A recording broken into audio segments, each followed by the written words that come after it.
अस्सलाम वालेकुम।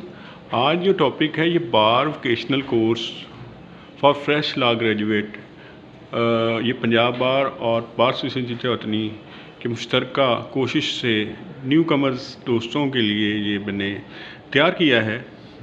तो मैं सबसे पहले सदर बार जनाब मंशा बार और सेक्रेटरी बार ज़ुहैब अमजद भट्ट का शुक्रगुजार हूँ जिन्होंने मुझे ये मौका दिया।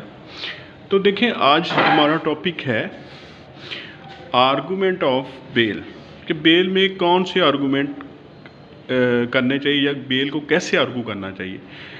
तो देखिए कि सबसे पहले अगर आप न्यू कमर हैं, आप नए दोस्त हैं, अभी आपने ज्वाइन किया है, तो नोट्स आपने बना लेने हैं FIR के। आपके सामने FIR आती है, आप चाहे मुल्ज़म की तरफ से हैं चाहे मुस्तगीस साइड की तरफ से हैं, तो आपने क्या करना है कि FIR के जो खाने हैं उनको पढ़ना है। FIR को कई बार पढ़ना है और उसमें से नोट्स तैयार करने हैं। FIR number, name of complainant, accuse, उसके बाद टाइम ऑफ अकरेंस है, ठीक है, और उसके बाद अंदराज मुकदमा जब हुआ है वो टाइम को देखना है और उसमें जो डिले है वो देखना है, और उसके बाद आपने फैक्ट्स ऑफ केस को अजबर कर लेना है। अब आपने क्या करना है, देखेंगे ज़मानत जो है, बेल, आप चाहे मुल्ज़म की तरफ से हैं चाहे मुस्तगीस की तरफ से हैं, एक तो ये है कि फैक्ट्स ऑफ केस या FIR आपको फिंगर टिप्स पर आने चाहिए।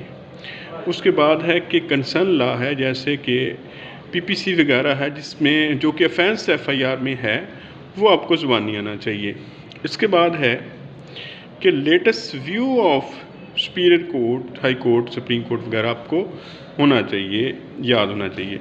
और लैंडमार्क जजमेंट्स हैं बेल पर, ये देखें कि इस चौतनी बार में, हमारी बार में लास्ट साइट है PLJ पाकिस्तान लास्ट साइट। इसके अलावा हमारे पास ये लाइब्रेरी है, इसमें इसके अलावा एनुअल लॉ डाइजेस्ट आते हैं, बेल के भी आते हैं। आपने जो लैंडमार्क जजमेंट्स हैं ना, जैसे मैंने मिसाल दी है कि ये PLD 1995 SC 34 है, ये बेल पर एक लैंडमार्क जजमेंट है जिसका हवाला आइंदा आने वाले केसेस में भी, ये सुप्रीम कोर्ट की साइटेशन है, तो आने वाले जो उसमें जजमेंट्स हैं उसमें भी इसका हवाला दिया जाता है।